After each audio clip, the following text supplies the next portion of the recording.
Okay, greetings. Welcome to this course on control systems. So, this is a course on control systems, and to be more specific, this is a first level undergraduate course on control systems, like where we are going to learn the basics behind what is called as classical control theory, and we would learn how to design controllers for dynamic systems that we encounter in practice. Okay. Before we go into the details of what we would learn in this particular course, let us just look at the title of this course, right. So, there are two words in this title. So, the first word is what we call as a system. So, let us discuss what we would refer to as a system in this particular course. So, for us a system is an entity to which we give an input u of t and we get an output y of t. Okay. So, this is typically called as a dynamic system in the sense that it essentially deals with variables like inputs and outputs that are functions of time. Okay. So, as far as this dynamic system is concerned, time is the independent variable, and all other variables that are associated with the system are functions of time. Okay. So, all variables that are associated with the system are functions of time. Okay. So, we are going to deal with the so called dynamic systems, like where essentially variables change with time, and a system or a process or a plant essentially is an entity that is given an input and produces an output. Okay. So, that is the visualization we would be having, right, for the system. So, once again like there are alternative terms for the system, like some would call this system as a plant. Okay.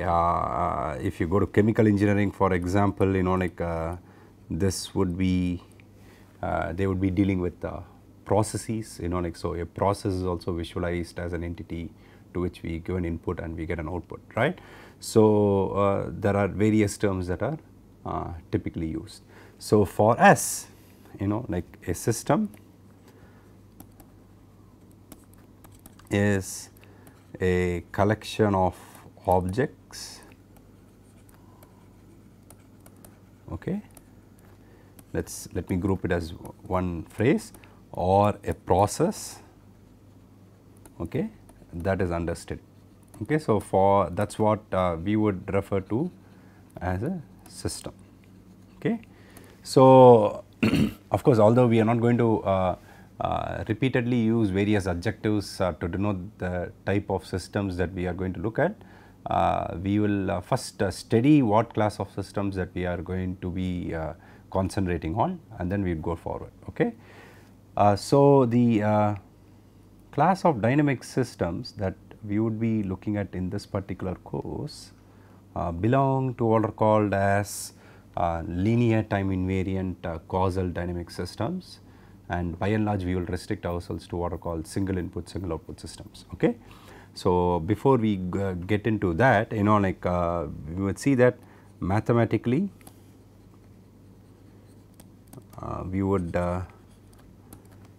we can visualize a system, a dynamic system, as a mapping S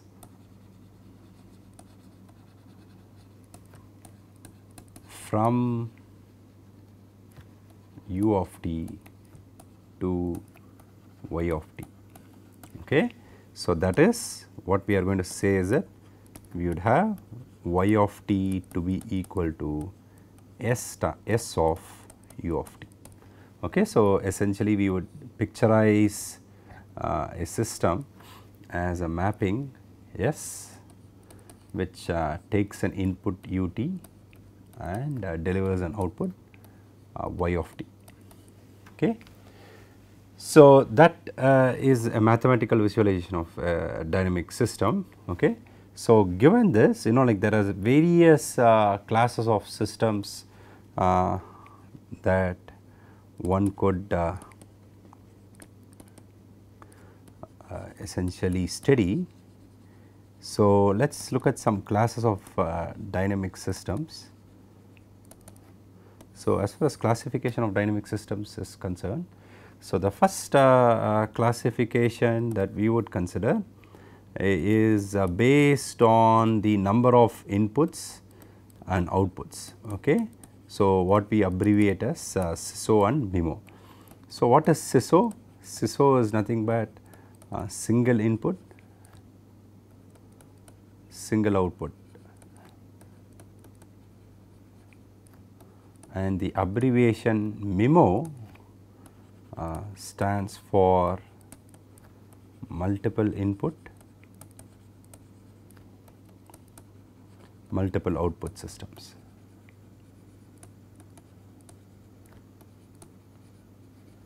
Okay. So, see, we can visualize in fact even the input and the output, right, function as a mapping from the time domain to the domain of real numbers, right. See, for example, if I deal with a single input single output system, right, I can say even the input u is a mapping from the field of real numbers to the field of real numbers, right, because t belongs to the field of real numbers, right. So, essentially we take time and then like the input is a function of time, and in the case of a single input single output system, the input u is a scalar valued function of time. So, u would be a scalar valued function of time, right. So, that is why we are writing it in this form, and similarly the output y is also a scalar valued function of time. Okay. So, that is essentially a single input single output system. On the other hand, let us say we have let us say m inputs and p outputs, okay, with m being greater than 1 and also p being greater than 1. What is going to happen is that we would have our input to be a vector valued function which will take time and then map it to a vector of dimension m. Similarly, I would have the output vector to be a vector valued function of time which will map it to a vector of dimension p. Okay. So, that will be a scenario of multiple input multiple output system. Okay. So, in this particular course we are going to be interested in SISO systems, okay, SISO dynamic systems. Okay. So, that is the class of systems we would be focusing on in this particular course. Okay. So, the first classification was based on the number of inputs and outputs. The second classification that we are going to look at is whether a particular system is linear or non-linear. So, what do we mean by this, right? So, let us look at the definition of linearity shortly, right.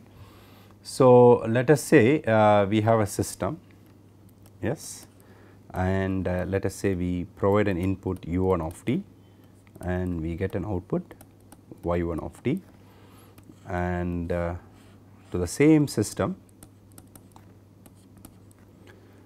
and let us say we provide an input u2 of t and we get an output y2 of t.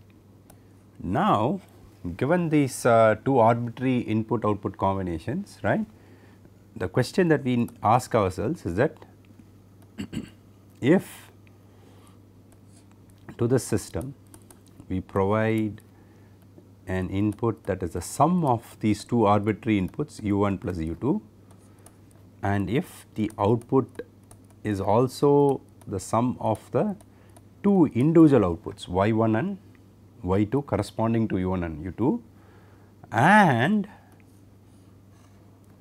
if I give any input which is an arbitrary scalar multiple of, let us say, any arbitrary input u1, and if the output is the same scalar multiple of the corresponding output y1, right, corresponding to u1, then the system is said to be a linear one, okay, provided these two conditions are satisfied. So, condition 1, condition 2, okay. So, the first condition what is typically referred to as additivity, the second condition is referred to as homogeneity, right. So, the same definition, so this is the definition of a linear system. The same definition can be rewritten in this way.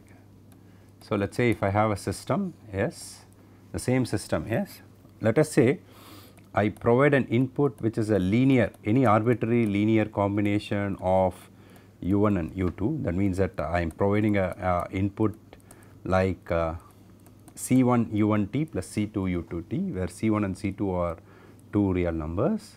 The question is whether I get the same linear combination of the two corresponding outputs y1 and y2, right. So, if this holds true, then the system is linear, okay. So, there are two alternative what to say ways of defining, equivalent ways of defining a linear system. One is this, okay, and the second one is this, okay. So, typically people call this as the principle of superposition, right, for linear mappings. So, that is what it is called as. So, essentially a linear system, you know, like satisfies, you know, like these conditions, right. So, of course, we would see that in reality, you know, like most processes, most plans, most systems are going to be non-linear, right. So, linearity by and large we would realize if we, when we work with practical problems, is that it is going to be an approximation of reality, that should be kept in mind, okay. So, in this particular course, you know, like we are going to deal with linear systems, okay. So, we'll after we go through all the classifications, we will summarize what we are going to deal with, right. So, finally, so the third classification that we are going to look at is that of a time invariant system versus a time varying system. Okay. So, the question is that, like, what is this concept of time invariance? So, what is time invariance? Let me demonstrate by a simple diagram. So, let us say I have a system and I provide some input to it, okay, u of t. Okay, at time t equals 0, let us say I provide a step input and I get an output which is some output like this, okay. Now, let us say I now provide the same input u of t after a time interval of, let us say, capital T. I provide the same input u of t, but I essentially provide it after a time interval of capital T. The question becomes, you know, like do I get the same output?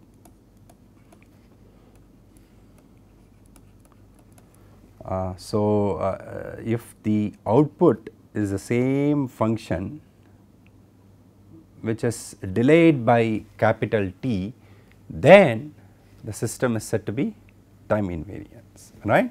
So, or in other words, the question that we are asking ourselves is that like do we get the same output if we provide the same input no matter at what time do we provide the input to the system. Okay. If that is the case, then the system is said to be time invariant. Okay. So, let me write it down. So, a time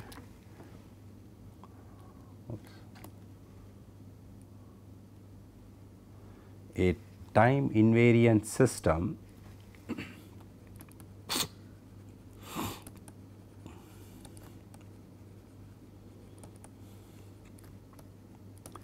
is one where a time invariant system is one that provides the same output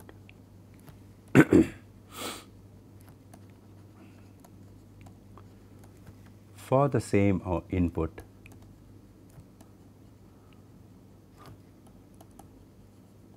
irrespective of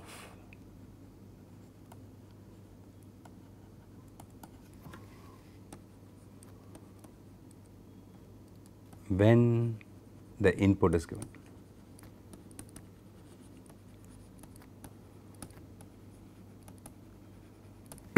So, what is an example? Let us say like we take the example of a ceiling fan, right, that most of us encounter every day. So, suppose like if I come and switch on a ceiling fan, right. So, I am providing an electrical signal as an input to the system, right, and let us say the output of the system is the RPM of the fan, right. So, the speed of rotation of the fan. So, let us say I switch on the fan today and I give some electrical input to the fan, and let us say the speed of the fan is let us say 100 RPM, okay, and I come tomorrow and switch on the same fan provided the input is the same, the electrical input is the same, right. So, I would expect the speed to be close to 100 RPM once again.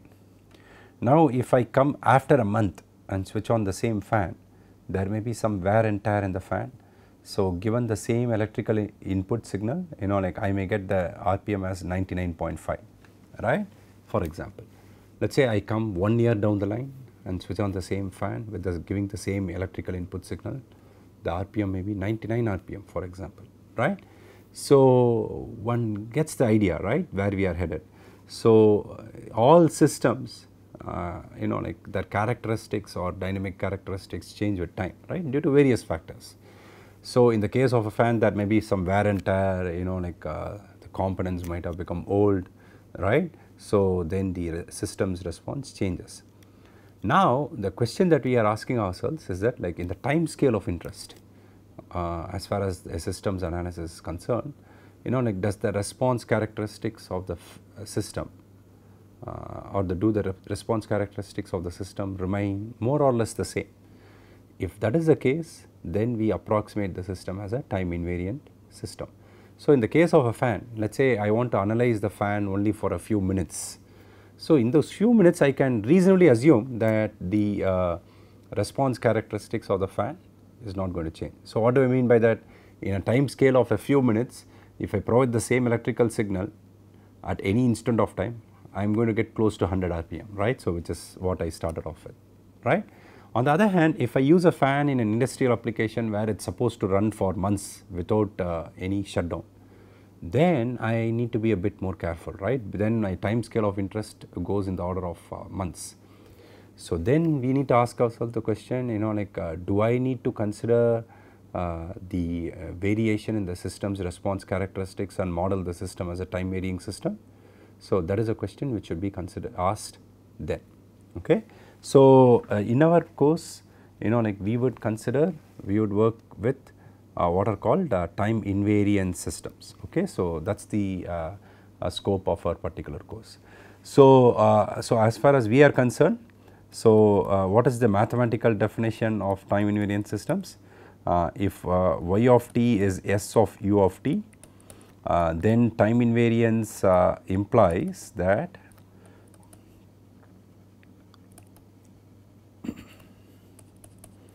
y of t minus tau or s of u of t minus tau is going to be equal to y of t T minus capital T, right, sorry, for all capital T belonging to the field of real numbers. Okay. So, in essence, like if I shift the input by a time of capital T, I should get the same output shifted by the same amount of time, right. So, that is what time invariance means. Okay. So, in this particular course we are going to work with time invariant systems. Okay. Once again, like time invariance is an approximation, right.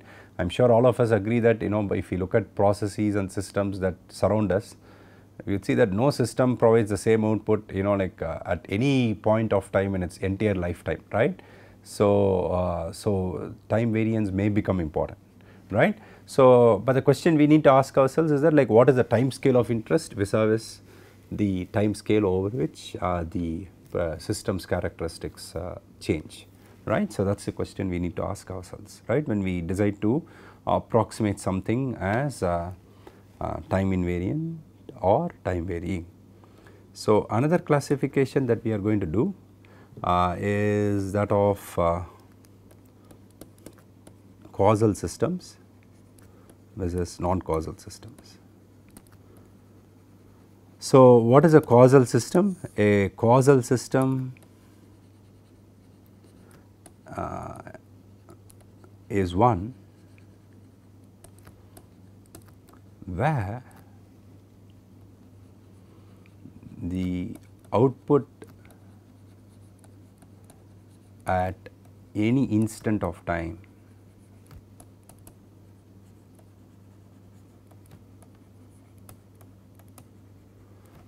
depends only on past and current inputs.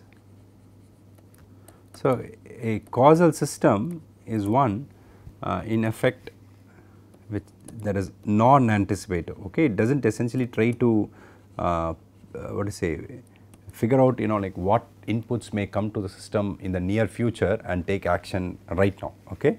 So, a causal system is non-anticipative.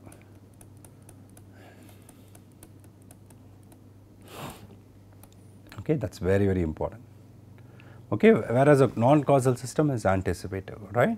Okay. So, that is the difference between causal and non-causal, and in this particular course we are going to consider systems that are causal. Okay. So, if we look at this particular course, okay, so if you recall where we really started off, right. So, and essentially what we are doing in this particular course, 1 minute, So, yeah. So, what we are essentially doing, we started off with the title of this course, right. That is what we have done. So, I am just touching upon the two words in this title, right.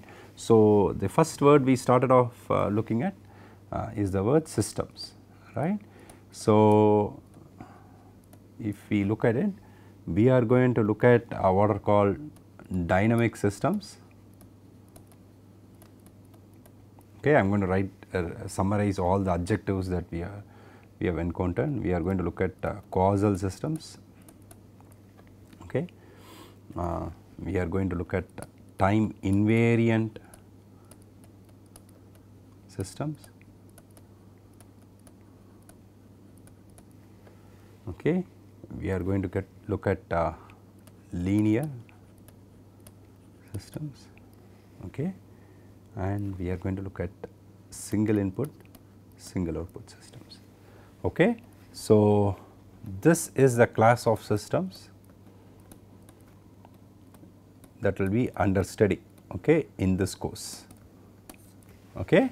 So, we are going to consider linear time invariant, causal, dynamic systems. Okay. I hope through this discussion it is clear as to what each one of these words mean, right. So, by and large linear time invariant is abbreviated as LTI. Okay, the abbreviation LTI stands for linear time invariant. Typically LTV stands for linear time varying systems. Okay. So, this is the class of systems that we are going to study. Of course, when I ask the question, hey, is this a reasonable class of systems to study? The answer is yes. This is a useful class of systems to study, okay, like because we will see that, you know, like when we later in this particular course, when we look at case studies and so on, this is a reasonable approximation, right. So, as far as many practical problems are concerned, okay. So, this is a useful class of systems to consider and study, okay. So, that is what we are going to do in this particular, that is what we are going to study in this particular course, right, this class of systems, okay. Now, having looked at the word system, now we come to the word control. Okay. So, let us say, you know, like what is control? You know, like the word control essentially, as far as this particular course is concerned, you know, we look at the word control to mean making a system. Of course, from here onwards, you know, like we are going to consider this class of system, you know, like that is what we are going to be interested in. In general, control is making a system behave as designed, okay. So, that in a very generic sense is what we would refer to as control, okay. Now, the questions are like how do we regulate the system, right. So, that is something which we are going to look at, right. So, let us look at an example, right. So, let us say I consider for example a DC motor, okay, just to consider this. Okay. So, let us say, you know, like the input to the DC motor, let us say I am doing armature control. So, let us say I provide an voltage V of t to the DC motor, and let us say the shaft speed, okay, omega t is the output of the DC motor, okay. So, essentially I visualize the DC motor as a system to which I provide an voltage input V of t and get the speed output, right, omega of t. Now, the question that we ask ourselves when we want to design controller is that suppose if I want to essentially maintain the speed of the DC motor's output shaft at a particular value, right, what voltage input do I need to provide, okay. So, that is the question we ask when we want to control this DC motor, okay. So, what is the question that we are going to ask, okay, if we wish to achieve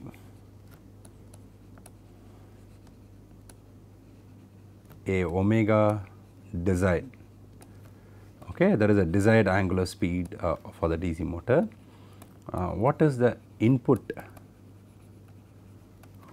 voltage that should be provided,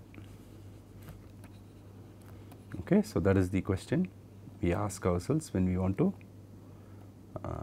control the system, okay. So, this whole course is about okay, learning how do we do this process, okay, like so that is the idea behind this entire course, right. So, so in a general sense, you know, like what we will do is that we are going to learn how to design controllers, you know, like for many practical systems that belong to this class, right, or that can be approximated by this class of systems, and essentially get a output which I desire, right, from that particular system, okay. So, that is what we are going to do, and what is our approach that we are going to follow. So, in a very generic sense, you know, like what we are going to follow is that we are first going to develop a mathematical representation for S, okay, that is the first step, okay. So, if you recall what was S, S was the mapping between the input and the output. The process that we will follow is essentially get a mapping for S. So, this typically constitutes what is called as mathematical modeling, right, for the dynamic systems. So, this comes through mathematical modeling of dynamic systems. Okay. So, of course, there can be various ways of obtaining these mathematical models, you know, like so. By and large, in this particular course, we would employ physics based models. Of course, one can also have data driven models or empirical models, and sometimes, you know, we use both, right. So, we use physics to essentially derive part of the model, and a part of the model is obtained by using experimental data, right. So, there can be a semi empirical approach also. Okay. So, but first step is to essentially develop a mathematical representation for the what is a mapping S, and then like second step is to analyze the system response. Okay. And then the third step is essentially to design the controller. Okay. So, in a very broad sense, right, a big picture perspective, these are the 3 steps involved in our approach, okay, which we are going to learn in this particular course. So, essentially the first step is essentially to get a mathematical representation for this mapping S, okay, which is obtained by and large through this mathematical modeling of dynamic systems, right. And as I mentioned, you know, like we can have you know, like let us say physics based modeling, okay, where we use laws of physics to essentially model the system.